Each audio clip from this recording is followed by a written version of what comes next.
There we go. We're recording. Morning, everyone. How's everyone doing? Yeah. All right. So thank you for everyone that's joining us. So I wanted to throw this training just because I had a couple conversations with a few agents. Some of them fairly new, and just wanted to kind of go over, what's the best practice way? How do I write a contract? What do I do to get a contract accepted? Just because that's one of the biggest things that we're struggling for. Yep. So what I'm going to go do is we're going to go over, let me share my screen here. Share my desktop. Oh my God. Oh, put them on the table right here. Yeah, mine didn't get one.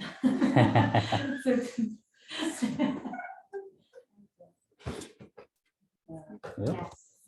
Go to the beginning. The sprinkle one.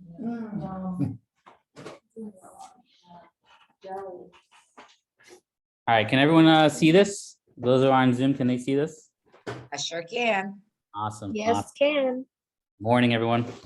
All right, so like I said, we're gonna go talk about the best practices on writing acceptable contracts. The one thing I wanted to do this, the one thing I wanted to start off is just as a disclaimer, I'm not a lawyer. So we're not gonna go anything legal or anything like that. So just keep that in mind. If you have any legal questions, you definitely want to reach out to either CJ, Josh, or Adam. They'll definitely help you out with that. So, all right. So here's the kind of the agenda. So we're going to go ahead and first we're going to start part one with discussing the offers. The idea is, what do I do when I'm reaching out to the agent to discuss what we're offering? Then from there, I'll go actually write up a whole contract so you guys have a better idea of what to fill in. And then the presenting the offer, which is how I send it out. And then we'll have a little activity for you guys to write up your own contract and send it to me so I can review. Cool. You guys have any questions? Feel free, to ask throughout the presentation. But we'll go for there. All right. So one of the things that I do when I'm showing a buyer a particular property and they're interested, the one thing I always do is I always try to do any kind of research by just reaching out to the agent. I have no problem reaching out to the agent and asking specifically, what is it going to take to get our offer accepted?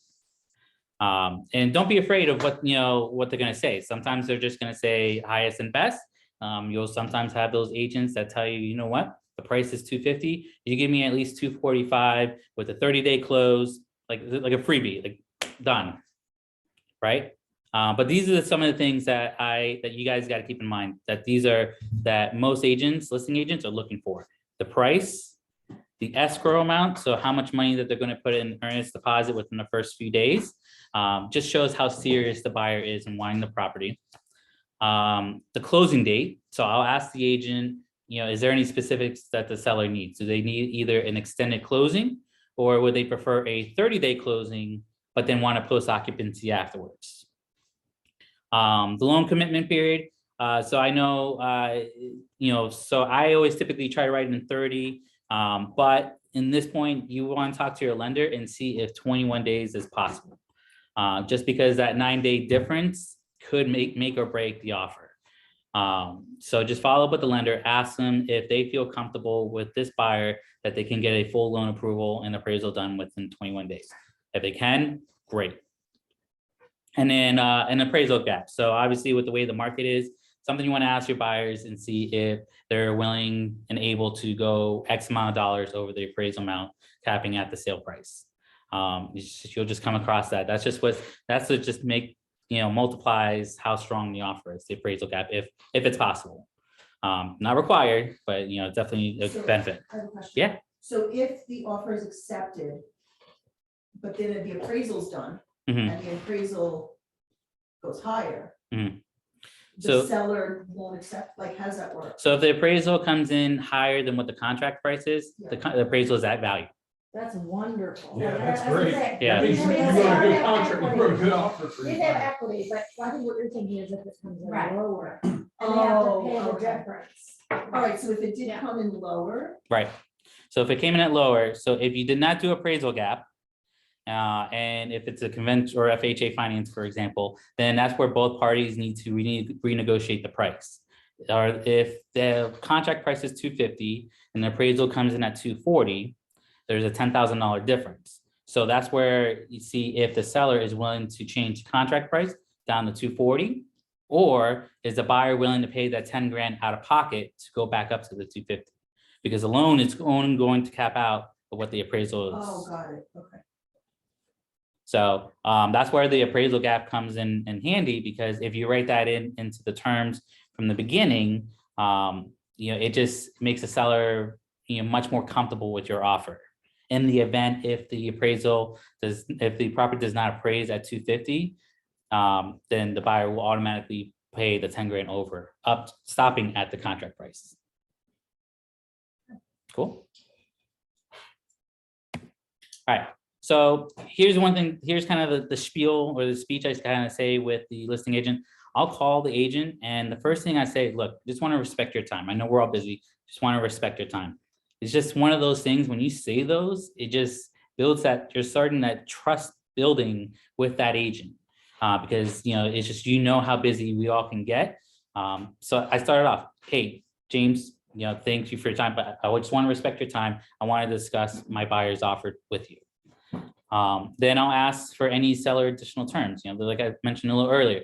I'll ask to see if there's any, if they need an extended closing, or if they need a post occupancy, things like that. Because if I know if my buyers are okay giving, doing a 60-day close or giving 30-day post occupancy, then that's just one positive for them to go with you, right? So from that point, then that's where I'm going to sell my buyer's qualifications. This is where I'm selling my buyer to the listing agent. Listen, James, I have a highly qualified buyer. We're doing conventional financing, 20% down. They're extremely interested in this property, that they want this property. What is it going to take? This is, this is what we're here to offer. I want to get your thoughts on price X. Okay. So if the price is 250, I'll always start off lower. Maybe I'll start off 240, just to kind of see, The idea, the best case scenario is they'll tell you, yeah, 240, great, it's yours. If you can give me an offer for 240, great. And now you just help your buyer save 10 grand. My real goal is to actually get them to start talking to give me more information. Now, 240 is not going to do it, but you can give me 245. No, I got an offer at asking price, a little over. They came in at 252. So that any information I can try to get, I use that to my advantage. So then that's where I'm just kind of going back and forth. Like, okay, we're fine. We'll give you 252. You want a 30-day post occupancy? Done. We'll give you that. We'll put 20,000 in escrow, whatever. But here's the thing. If I get my buyers to agree to it, I want an offer signed today. Like, I'll tell them that. Like, I will straight up tell them, like, I want an offer signed today.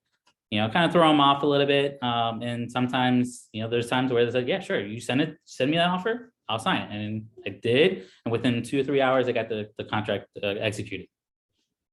And the idea here, the big key point here, and the last point is the follow through. You just got to make sure that if you're going to say that, if your buyers are willing to pay with these terms, actually follow through. Actually, it's like say, okay, I'm going to send you an offer in an hour. Actually send the offer within the hour. That's the big thing. Is again, you're just building that trust with the agent. So, questions so far? No?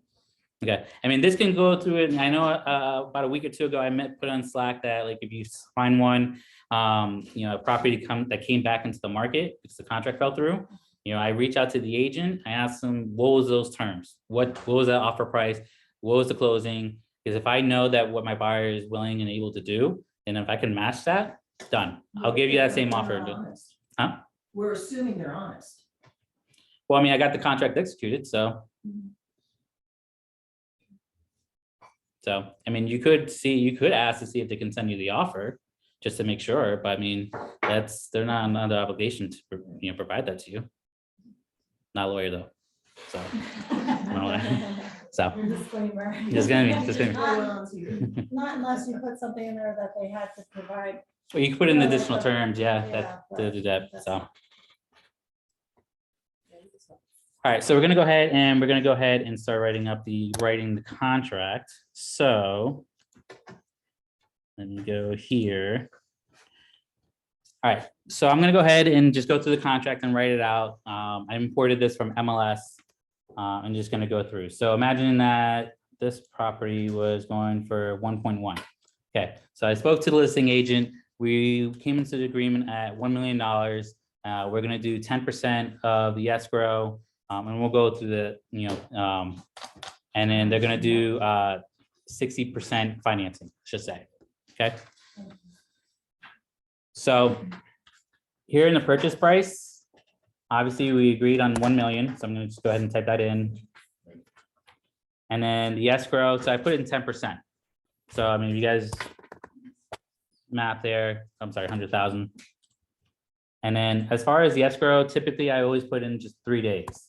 3 days is plenty of time for your buyer to go to the bank, to fire the instructions, especially if you guys put in the submit the transaction coordination request.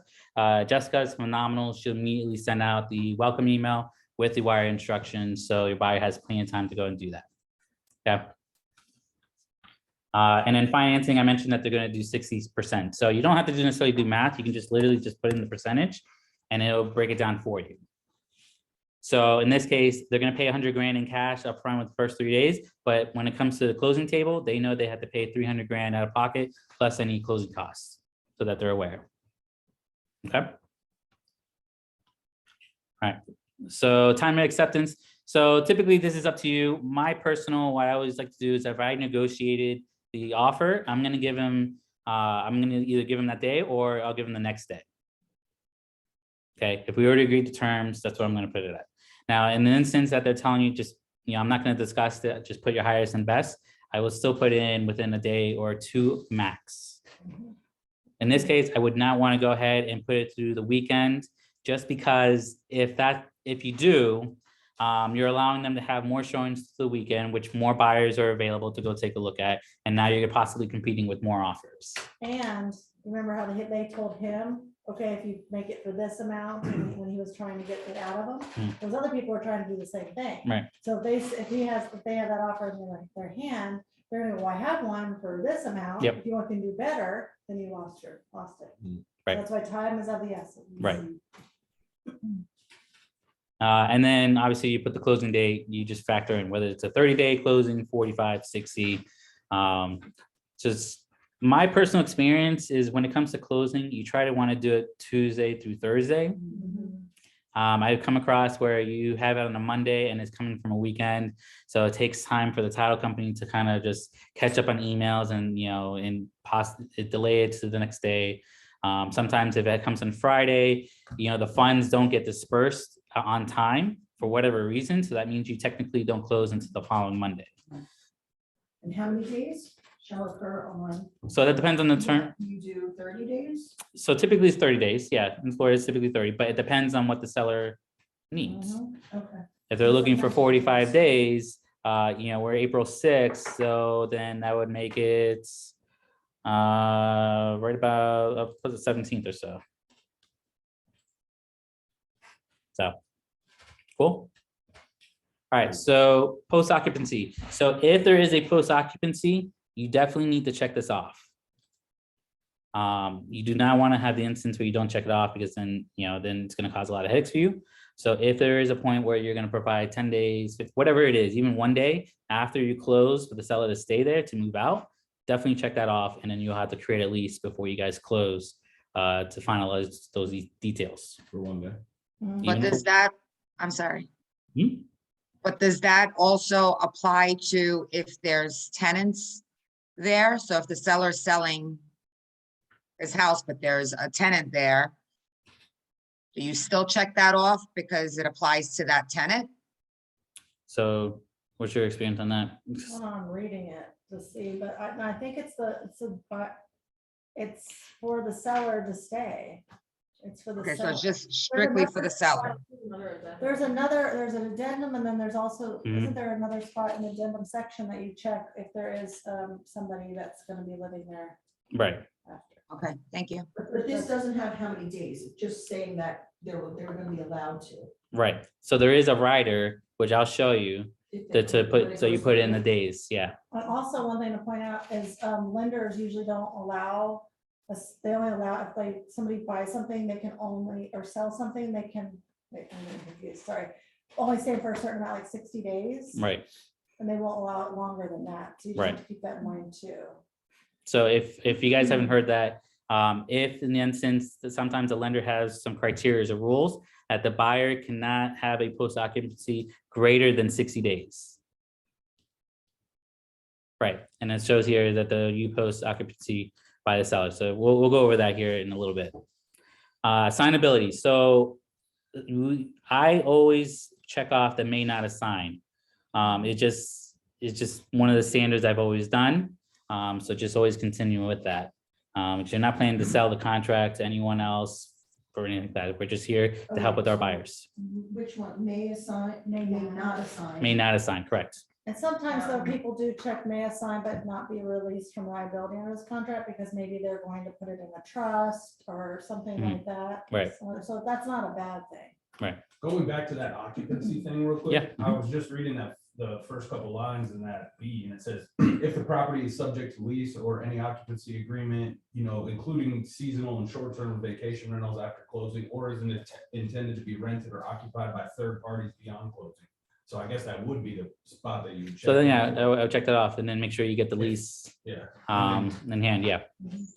Well, check it off if there is a tenant that remains. Yeah, so he's just stating that, yeah. Yeah, reading out that's the why I 14 asked lines to that. talk about it, yeah, Or if it's gonna be rented right away. so, yeah, I would check off the box. All right, going to the financing part. So in this part, we're actually doing 60% financing. So what we're gonna do is we're just gonna check off B, that the contract is contingent upon financing. So this is where I was mentioning that, if you can get away with 30 days, great. If not, then, then this week talk to your lender, whether you want to do 21 days. If it's not 30, you fill it in. Right. If it's 30, you leave it blank. Yep. Is there someone in the reading?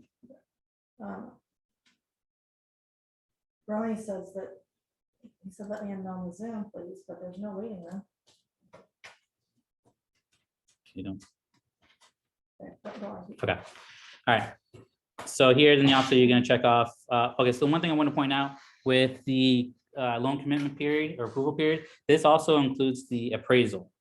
So you want to make sure before the 21 days is up after the effective date that your loan is going to be fully approved. If there's any chance that the buyer will not get a loan or the appraisal is not going to work, you definitely want to make sure that you cancel within those 21 days so your buyer's protected and get their deposit back. Okay. So at 21 days, is that typical or I thought that. So I always try to get away with 30. I've had agents ask me to change to 21. So I ran it by the lender and they had no problem doing 21 days. Doing 21 days does make your offer stronger, but that just means that you also need to be making sure you're staying on track for the days to go by. So you're protecting your buyers as much as possible. So basically not less than 21. I did. I mean, I've had instances where they ask for 14 or even 10 days, which is Right. for me, I'm not comfortable with. I'm sorry. Yeah. Yeah. There's one. So I mean, it really depends on what the lender is comfortable with. If they're able to do it in 14 days, then that's something that you have to have a conversation with your buyer and give them, the scenarios, making sure Morning, that Ron you speaking. protect yourself. What's up, Ronnie? Hey, Ron, This is Roni. Sorry, there's no Metro here. can you mute? No problem. All right. So what kind of loan are they getting? If they're getting conventional, go for it. If it's a fixed rate or adjustable, most of the time you're just going to do fixed. And here in the interest percentage rate, I mean, you can either leave it blank. I've had people put MKT for the market. That works. But I mean, it's up to you. But the term here, you want to put in for 30 days. And then going down to the making the application financing within 5 days. So it just states that after 5 days after you're going on contract, the buyer needs to apply for the loan. Typically, like I said, if you go through Jessica to the transaction request, when she sends out that welcome email, she submits the contract out to the lender. So they're immediately getting the process started. So, okay. All right. So if anyone has any questions, like those buyers that have questions of what fees they're going to pay for, this is a good idea, just to refer them to here. So if they have any questions for that. Okay. Now title evidence and insurance. So typically I would do this in 2 ways. If they're financing, I'll do 15 days. If they're paying cash, I'll do 5 days. Typically, just because with cash purchases, you can, there are times where you close it early, like within 14 days. So then you would want to put a 5-day title and evidence and insurance, just so the title company can provide a clean title.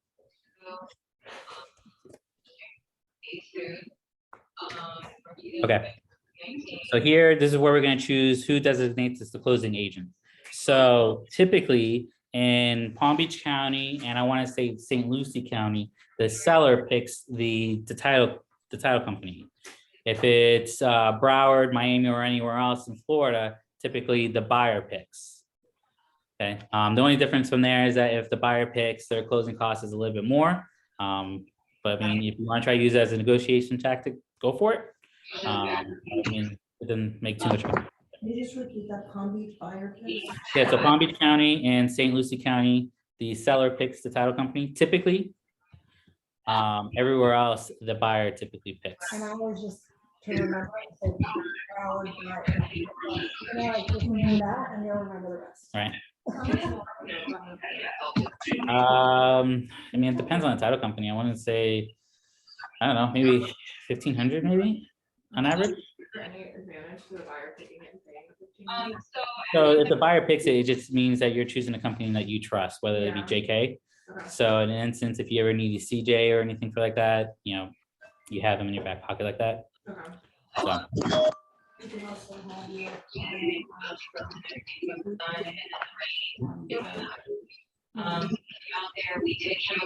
yeah, definitely. You definitely. There's a lot of noise. I don't know. Yeah, I'm gonna try to mute. Diana, can you please mute? She did. Oh, Ronnie? Did you get Ronnie? There it is. Okay, cool. Thank you, guys. All right. Also right here, Miami-Dade, Broward. If it's the property is in Miami-Dade or Broward, always check this off. It just means that they reduce some of the closing costs and then the buyer still picks the closing agent. So it's just a win-win for everyone. So, as far as I had a, out here in Broward. Courtney, I don't know if she remembers, and the agent didn't want that Miami-Dade Broward regional provision. He was like, what is that? And I don't know, Courtney, I think you said you were gonna find out definitely, and I don't think we ever followed up with that, what that was, or I don't know.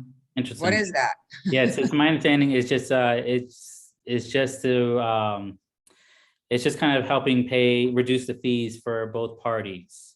Or in this case, the buyer would reduce fees. Not sure why the seller would avoid or would not want that, just because my understanding, like I said, everyone saves on fees. So, but I mean, if they're gonna fight that, then then you can go ahead and either pick the buyer or the seller right up here.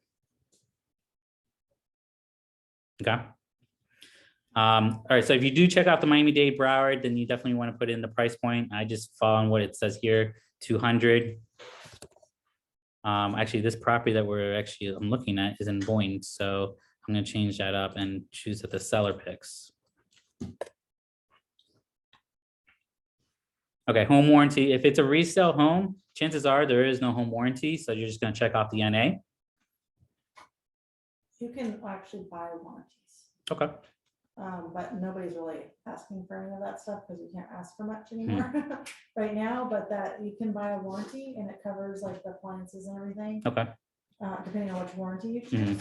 So if the buyer could buy one for themselves. If they Okay. wanted to. Just- Okay. My buyer was questioning an inspection, a home warranty over an inspection.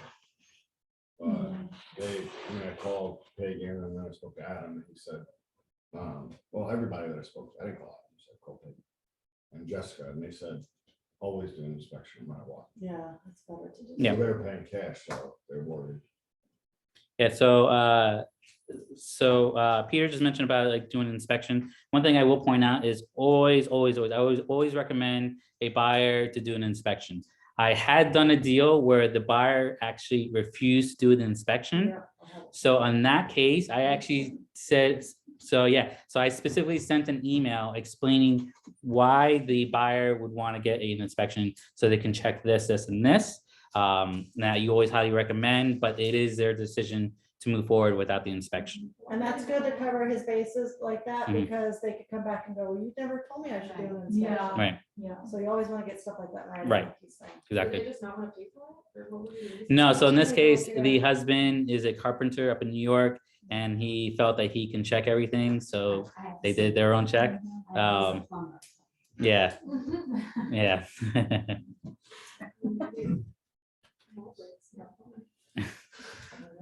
All right, so special assessments. So there's actually a little confusion on this. So the special assessments here is not the assessments for HOAs or condos or anything. This is more of the public body. So think of government. So if there is a road that needs to be repaired, so that you may pass an assessment to the community, this is what it's for. Personally, what I always do, I always try to get away with seller shall pay in full. So you're just saving your buyer's money when it comes to the closing table. All right, scrolling down. Let's see. All right, inspection days. So the norm for me, I always do is try to do 7 days. I'm sorry? I always do 5. Okay, so she could do 5. So I'm okay with doing 5. 5 makes the offer stronger. The one thing I would keep in mind is when you talk to your buyer, let them know that they immediately need to schedule an inspection company and to see if they can get that inspection company can get the report to you that day. Just because you're gonna be a little bit more of a time crunch. Okay. Now I've had instances where the seller asked for 3 days. That's it's up to you, depending on how you feel and how the buyer feels, if they're comfortable with that. You do 5? You know, Courtney does 5, I'll do I do 5. 7. But what you can do is you can actually schedule it before you even send the contract. Yep. You can have them call and schedule it, and then you can always cancel it. Yeah. So if it is 3 days, then just get it scheduled and then just. Right. cancel. Do you have the buyer schedule the inspection? Yes. Yes, you're not supposed to. No, do it. no, I never scheduled the inspection for my buyer. I always let them do it. You give them the name and stuff. So Jessica gives them a list of like the 3 or 4 inspection companies they can choose from. And then I'll put a message out like, okay, when you're requesting the inspection, you would also want to ask for a 4-point wind mitigation and a WDO. And I leave it to them to order that. Does everybody know How- what WDO is? We're destroying organism. Yeah, so termites, exactly. Definitely need that. So with VA loans, WDO inspections are required. But even if it's a conventional or FHA or anything like that, even cash, I would recommend my buyer just to do it. You'd rather just have that inspection done, see.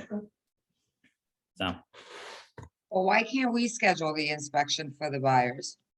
you just don't want it to come back to you, whether if the report wasn't true, or you just want to protect yourself. If they missed something and, you're at the final walkthrough, and I don't know, the faucet's broken or whatever it is, you're just protecting yourself. Because then they'll come back to you saying, well, you picked this company, this is your company that you recommend. Like, you just want to take that out of your hands. Liability. Yeah. Yep, take the liability out of your hands. Yeah. How fast does that email come out from Jessica that you're talking about? So as soon as the offer is accepted, then it'll just pop right out and then, okay, Mhm. Yep. cool. All right, so wording, just gonna go through all this.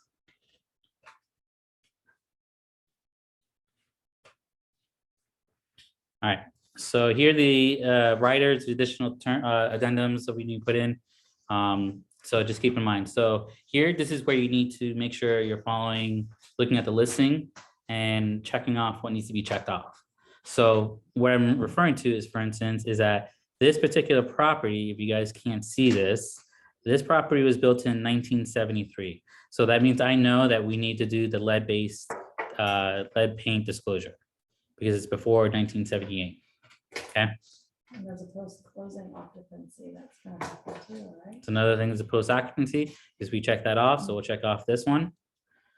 Also, I see that the governing bodies is a condo. So then I'm gonna go ahead and put in the condominium writer. And that is it. Why do you not need a If it's a condo. you need Yeah, a so right condo. here where it says governing bodies, right here, Yeah. it says condo, so that's a condominium writer. Okay. Otherwise it will say homeowners. Okay. I So, was told HOA you typically put just for single family homes. It can be for other things. too. yeah, I mean, there's townhomes that are actually classified as condos, so you're gonna have to fill out a condo right. That's why it's always better to just check the governing bodies on the listing page. So, Is that always accurate, the governed bodies, or is that the listing yeah. agent selecting it? The legal description. yeah, in the legal description, it'll tell you. Typically in the legal description, it'll say condominium and then whatever the rest of the property description is. So townhouses sometimes are governed by condos. Right, So you have to really look at that legal description. If the word condo is anywhere in there, Where's you that? fill out this at the It's top. at You the scroll top. back up. yeah. It's at- He's gonna At show the you. top. So, You were there, you were there. You Oh, my were bad. Back at the listing. so right here, the legal description, Okay. waterway condo. But it's on the top. Oh, the the MLS. MLS, that's what they're talking about. I was In the looking at MLS? that. Yeah, scroll, because you were. All the way on Oh, an MLS right here, yeah, the legal description right here, Description. Yeah. waterway condo. What's pre-closing occupancy? That just means if the buyer is going to occupy the house before they close. When do they not? Yeah, that's. Right? That's what I was wondering. I was kind of like, that's a weird one. I've never Yeah. used it before. but Not a normal one. Okay. Oh, one thing I want to point out, I mean, you may never come across this, but there is a brokerage, I'm not going to say the name, that anytime I put an offer in, they come back and asking for us to check off the kickout clause. So the kickout clause, my understanding is that if in the event that the seller gets a better offer, the seller has the power to cancel your contract and take this other offer, right? Only if they have to give you a certain amount of time to basically complete or waive your contingencies before they can kick you out, is my understanding. Yep. Yeah, so I would never recommend that, so. I have a question. Yep, So if we pick the Miami-Dade Broward provision on top, do we need Okay. to pick the CC here? no. No, this is just for the taxing district disclosure. You do not need to check that off. Okay. All right, so I know that this wording here for additional terms is auto-populated when you create a new form. There is actually, I have some wording from CJ that I always like to use. Let me see if I can pull it up Now, right here. this wording is from CJ, by the way. But it is from CJ, but Yes. he gave me once upon a time, he gave me a different type of wording. Here, I'll just post it right under it. So to my understanding, the first part is talking about if there's any open permits or violation, then the seller and then the buyer can negotiate who pays for it and whatnot. The second wording right here saying that the seller is obligated and agrees to satisfy any code violation and pay any outstanding county liens, permits or anything like that. So it just puts it back on the seller that they're gonna have to pay that. And where do, I know you. So that, I mean, I can send to you, I can, if you guys want it, I'll send it out. Yes. But I typically just replace this wording with this one. But So- isn't that wording, what you just pasted there, the same pretty much with the assessment that the seller is gonna pay? And yes, but this also includes any liens or anything like that, or utility charges. So it's just adding those extra benefits to your buyer that the seller's gonna pay for. Bottom one at the top. I use the bottom one. So I will actually replace this. I will delete that and then put this one in. Oh, because that one automatically comes up on it? Yes. First Yes, one? the first one Oh. automatically comes up on it. So I delete it Okay, and so replace it you'll with send this. us, right? Yeah. And then here, down here, you're just gonna put in each name. So John Doe, Jane Smith, whichever. I'm gonna suggest something. Yeah. If Charles ever gives you guys like wording for something and you seem to be using it a lot, save it in a document somewhere on your computer. Mhm. Maybe you don't have to keep asking for similar ones, you know? So like when he sends this one to you, just say that you're not gonna note. That's what I do. Yep. Or if there's any other type of something that you seem to be using a lot, like escalation clauses or whatever, Right. save that verbiage. So Right. you just have it ready. So, oh, also, when it comes to, going back here just real quick, the additional terms, let's say if the buyer agrees to pay X dollars over the appraisal amount, there is actually some wording, where I would put in the event that the property does not appraise at contract price, buyer agrees to pay, X amount up to the contract price. I have some other. So I know that there is actually more worded ones. I know CJ has, but for me, like if I just want to quickly type it in, I'll just put in something like that. Is there any way to get all these wording? Like, is there a document or something, like a Google Doc? Yeah, can we put in like Google, the company doc? Like here's one that he, yeah. Okay. All right. Start collecting it. Yeah. Okay, we'll collect it and we'll figure out a way to put it in the Google Doc so you guys can just copy and paste it. Mhm. Cool. Mhm. One thing I want to point out, I mean, this is up to you if you want. Typically, I know some agents, they put the percentage, whether they put it here or in the brokerage of whatever the commission is. It's completely up to you. At first I never did it, and I just kind of started getting into a habit of just putting it in. So, questions so far? Nope. All right. So we're gonna go back and we need to fill out the riders.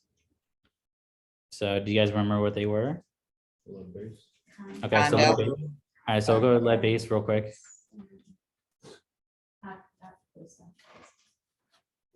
All right, so you get the lead base being, so you can check off whether, the buyer wants to receive the 10-day opportunity, or if they just want to waive the opportunity, it's up to the buyer's decision to do that. And then you just go ahead and make sure all this info is filled in here.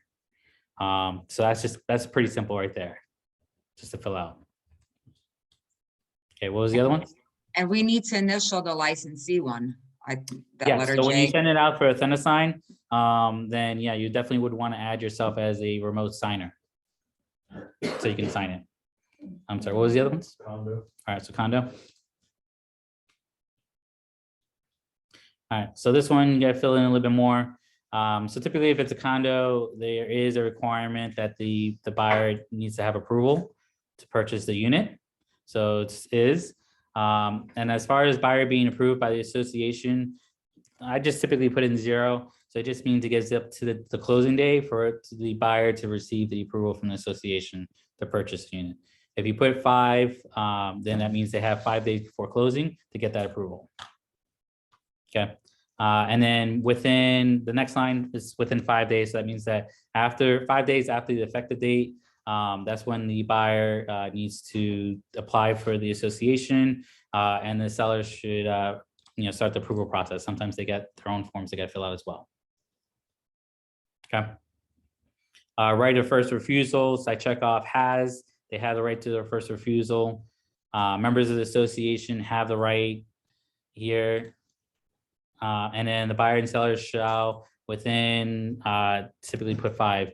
So it's just what this is that they provide any kind of documents. So the condo docs, so like maybe the budget, the articles of incorporation, the rules and regulations, FAQs. So they have the 5 days after the effective date to provide that. I have a question. I know Ron ran to this Yeah. before. Does the listing agent have to deliver those to you, or do you have to go out of your way? To my understanding, the seller or the listing agent has an obligation to provide that to you. Yeah. Yes. Okay. I know she was running into a problem where they wanted her to drive like an hour plus away to go pick them up. That It's was just not- like- Yeah, no. So typically it's supposed to be like the sellers, if there's any expense to getting the documents, the sellers are supposed to pay for that, Mhm. and provide that to the buyers. Okay. And sometimes it's in the MLS under the documents. Yeah, so if you guys don't know, Bylaws. sometimes there's a little documents tab here, and sometimes they'll have the documents there already, which is phenomenal. I put everything in my listings. So you're one of the better agents then. What makes it easier, you know? I don't have to go into an email, send the email with the things, and so I'm like, I you can get it on the yourself. website, and I'm like, I don't wanna go look for it, you just send it to me in an email. Ideally, as the listing agent of a condo, you should also be having your sellers fill out this and putting this document, the condo rider, on the MLS. It's really your responsibility to fill it out, not the buyer's agent. Yes, so agreed. So there are times when you go check the documents that the condo writer or the lead-based paint rider is actually in the documents tab. So essentially from there, instead of you filling it out, you just upload it to the transaction desk and send it out to the buyers for signatures. Did you say that's supposed to be what happens, but doesn't happen? Yeah, so Tove, like he's definitely had a lot of experience with this, but yeah, typically the seller should be filling this out, not you, and then putting it into MLS. But I mean, It's because both of those riders, like the mold one and the condo rider, are information that the sellers are giving to the buyer. Like the buyer doesn't know in advance whether there's right of first refusal typically. So it's just the buyer's agent guessing yes or no, but like you can fill that out and then get it right back with your offer saying, hey, actually they do have right of first refusal, or they don't have right of first refusal. So really it should be the seller providing that information in advance. cool. Thank you, Tove. Yep. All right, so with the assessment here, or I'm sorry, the fees, so we're gonna take a look here. So I see that there is a fee of $15.95. So we're just gonna put it in. And this is something that obviously, like Toast mentioned, the seller is supposed to fill this out. But in the event that they don't have it filled out and you need to fill it out, you want to coordinate with the listing agent to see, is this $15.95 supposed to be paid monthly or is it quarterly? Anything like that. So does not show because here it just shows monthly.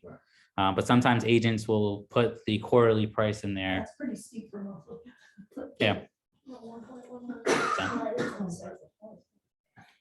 Let's see. Other than that, so here, this is where you can check off the special assessments if there is a special assessment with the association. Okay, so here you can check off whether the buyer is going to pay the assessment after closing, like they'll start taking over the payments after they close, or if we want the seller to pay the assessment in full before we close. And that's only if the special assessment's already been like levied and talked about and discussed and agreed upon and whatnot. If it's still in, talking phases and they haven't done it yet, then all this stuff, you don't have the information for. Right. You know it's coming. Right. Okay. So can you confirm that real quick for me? It's a little tricky because if it's talked about in an official manner, like in a condo board meeting, then it is technically, a thing. Once it's mentioned in the meeting minutes, it's different than it just being like a rumor in the community that there's an upcoming assessment. Okay. Yeah, because it would be in the minutes, correct? Yeah, exactly. Okay. So, all right, let's see. All right, so the non-developer disclosure, I typically just check off B that the agreement is voidable by the buyer delivering a written notice within the 3 days. So to just keep in mind that this has to be written. It can't just be a verbal cancellation of what sort. This is based off like the most recent year in financial information or anything like that. Cool. All right, so requesting for documents. So obviously for the buyer's protection, you want to request the documents. And then you would fill in to see if there's any parking space or garage number, what, whatnot. So they know what they're going to be, what comes with the unit when they purchase a condo. And then once the buyer receives the documents and all that, then this is where you can go and you can get this checked off and whatnot. Cool. So you have to go back in and edit that. Yeah, you'll go back and edit that. And was there another one that we need to fill out? You guys remember? Post occupancy. All right, so post occupancy is not here, so we're going to add it in.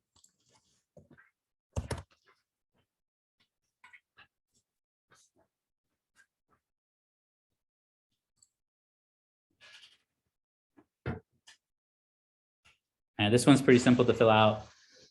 This is here is just saying that, and this line is saying how many days prior to the closing date that there is a mutually acceptable written lease. So the standard for me is just always just on 10 days. So 10 days before you close, make sure that there is a lease provided and that's agreed on by both sides. Okay. And this is where you check off. Wait, can you repeat that? I'm sorry. Yeah, so the contract's contingent on the buyer and seller within blank days prior to closing, that a mutually acceptable written lease. So in this case, I put 10, so 10 days before you close, there should be a lease already written and agreed upon by both parties. Got Whether it. Now- if you're now gonna let- charge them a lease back or whatnot, or if you're just gonna provide it at $0 or, whatnot. Or if there's gonna Okay. hold a deposit, if the title company is gonna hold a deposit, like a security deposit, to cover any damages while the seller's moving out. Now, let me ask you a question. If a tenant has, 9 months worth of lease left, does the new buyer have to assume that tenant, or does that tenant need to get out if they give them 30-day written notice or? To my Prior to understanding, if closing. there is a written lease in place, that they are assuming, the buyer is assuming that lease, A lot of that they need times- to keep a lot of that times, tenant if lease you is done. read The broker's, I'm sorry to interrupt. Yeah. If you read the broker's remarks, Mhm. it'll say it in there, Right, that they're putting it right out there. yeah, There's a lease till June 2022. right, or, exactly, Whatever, or December. right, exactly. Yep. Okay, and then here, you're just gonna choose in with the seller's expense, buyer's expense, or if it's gonna be split equally between the buyer and seller. I mean, it depends, that's a negotiation right there, whether who's gonna be paying any kind of expense or fees or anything like that. If you're providing, if they're not gonna do a lease back and, it's just a simple thing, you can just put buyer's expense, it's up to you. And then you can put the amount and then $0, right? Mhm. Oh, also here, the seller shall remain in possession of the property until days after closing. So whatever you negotiated with the listing agent or whatever the seller needs, whether that be 14, 10, 30, whatever. I have a question. Yeah. So if, like, the seller's still living in the property, does the new buyer get access to the property, or would they just assume the role of the landlord? And No, they would assume the role as landlord until they move out, and then they can move in themselves. so would they get their keys still on closing, or? So the seller will still have the keys, but before they move out, they will provide the keys to the new buyers, Okay. to the new owners. So. All right. Questions on anything else? No? All right, so this is what I figured we could do. I mean, I saw you guys kind of writing your own notes and contracts. So I was actually gonna have you guys write up your own contract if you guys want to. I'm not requiring you guys to do this, but figured it'd be good practice for you guys. If you guys want to just go ahead and take one of these 3 MLS listings, write it up, and then send it to me so I can review it, just kind of see, just kind of check to see if you have everything filled out correctly. So. Where do you write it up? Like, So if you want to do it on paper, by all means, go for it. Otherwise, if you want to, you could actually, We'll open up one of those MLS. yeah, you could open one MLS. So let me just copy this.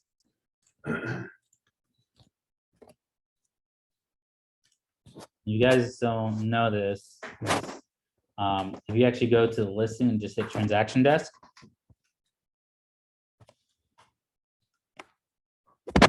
It actually import all the info. So. Okay. So you as the buyer's agent or the sale. Yeah, so when you create it.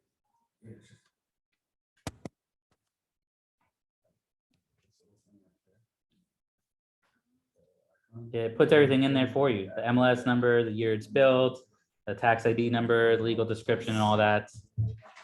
Has that all filled in? Oh, that one, okay. Can you go back to the first screen? Because I'm gonna do this not now, but like. I mean, the listing? Yeah, the first Oh, okay, no, thing no. you had, I want to take a picture of it. Unless you want to email the slide. Oh, he's gonna give you guys this slide, by the way. Oh, you're gonna send the Yeah, slide? yeah, yeah. All right. Yep. Yeah, that, and then we'll send the video link and everything. Perfect. Yeah. I knew you would want it. Yeah. So Google Docs is a good idea though, with all like the phrases for the contract, the different phrases. We've talked about it, we just haven't done it, but I think we need to start loading them in there. Yeah. It's easier just like looking through like old emails to find. Yeah, I mean, you can also Yeah. just text CJ. That's usually what I do is like look at old contracts or. Yeah, I'll also text CJ. I'll just give him a quick, situation. And then he'll text me back with the verbiage to put in, the verbiage to put in, so. Now, when it comes to sending out offers, the way I personally do this is actually pretty much the template I use. So when I send out the email, in the subject, I'll put in asterisk offer in caps, asterisk, and then the property address. And then here I would put in hi listing agent's name, attaches our offers, such as the contract I'm under. And then I'll put a quick summary down. And then towards the bottom, I'll just confirm the receipt and thanking them. I highly recommend doing it like this. There's actually a template that I wrote. That's like almost exactly like this Mhm. in Google, and you can add this to that one Right. too if you want to, but it's very, very similar. And it just says, here are the terms. They don't have to go digging through it, and they can just see it. They have to open their email, look at it real quick and go, okay. Especially when you have like 10 offers on the table, it's so much Exactly, it's a easier for lot, them. Yeah, and you're trying to make everybody's life easier, especially the person you're trying to get to Right. accept this Yeah. contract. Yeah, I mean, also in the fact that if you're talking to the agents, like, okay, this is our offer, but I want a contract signed tonight. When you're sending this out and you provide this, it's just another avenue for them to remember you. Like, okay, well, for one, he actually said what he's gonna provide us, and then this is it. And And I it's remember making him. it easy for me, so I think that this guy's gonna make the whole transaction easy Right. for me, so I wanna work with him. Right. Or her. I'm sorry? Someplace where we can just copy that. Yeah, Well, yeah, definitely. Let's put it in that document. Okay, yeah, definitely. It's another I have option. yours too. Throw it in the same bucket. What I would also say is even though when you send this out and then the email says confirm receipt, always reach out by text to the Always. listing agent just to confirm they actually received it. I mean, me personally, my offers for some reason has been going to spam folders. So, and I'm And I just gonna just go into that. I had an offer, somebody, she called me the day after, so it was only supposed to be I was supposed to decide that day, and she says, you see my offer? And I'm like, no, and it was in my spam box. I'm like. Yeah, never check my text. spam box on like a regular basis. Never. I mean, you should, but Yeah, but. Right. I don't. So, Yeah, I'll forget about it. I mean, you get enough emails in your regular inbox. all right. Anyone has any questions on Zoom? Well, I No? have a question Yeah. about Once you write up the offer and you have to send it out to your clients, Mhm. okay, can we do that too? Like where you go? To send it out to them? Yeah, Yeah, definitely. because I always get confused with that. Yeah, so let's go ahead. Transaction destiny. Uh-huh. All right, so this is the contract I was writing up. So let's just say I wanted to send it out. So these are multiple pages. So to send them all at once, I'm just gonna go ahead and check off here, each of them. And post occupancy. Hit the basket and then hit the pen for a then assign. Yes, and pen, that's really okay.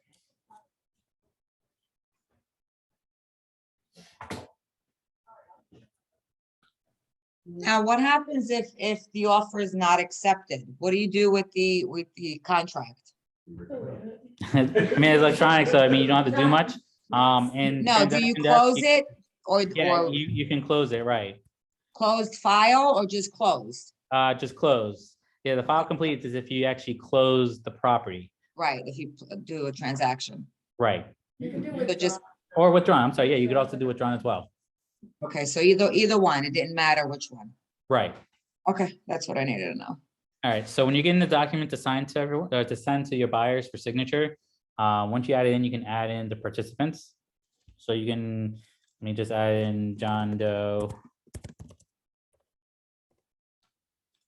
And I'm just gonna put my email address in there. Buyer. So as you're going through, you can see that the initials is, most of the time it auto populates the area where they need to sign. Right? So I'm just keep scrolling down.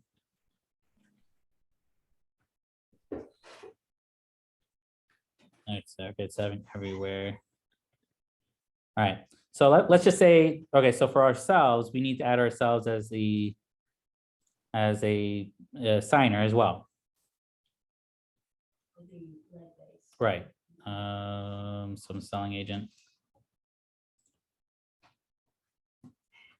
Okay, so I'm just gonna delete this, just, just kind of, for example. So let's say you add yourself that you need to sign this.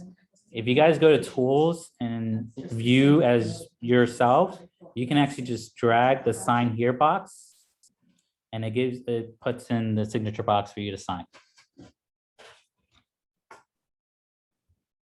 But yeah, so yeah, and then from there, you can send it out. You can customize the event, the invites if you want to put a message in, and then you just send it out.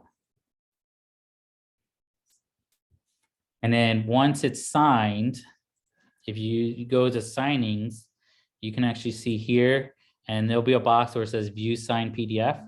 You can actually click that and then download the document. Or there's an email that comes in when the signing is complete. There's a link in there where it says you can download the signed PDF. You can download from there. I've used this for applications too, for like condos. And then you can Yeah. do like the type boxes and everything. Oh yeah, definitely. Mhm. Use it for your own person. I use it for my taxes too. Yeah, I use it personal. Anything else? Any other questions? Zoom? No? Thanks. Oh, anytime. Hey guys, feel free to reach out to me if you guys have any questions. Thanks, Jonathan. No That was problem. Good luck, a guys. really good class. Thank you. Thank you. Take care, everyone. Bye. I just texted my husband.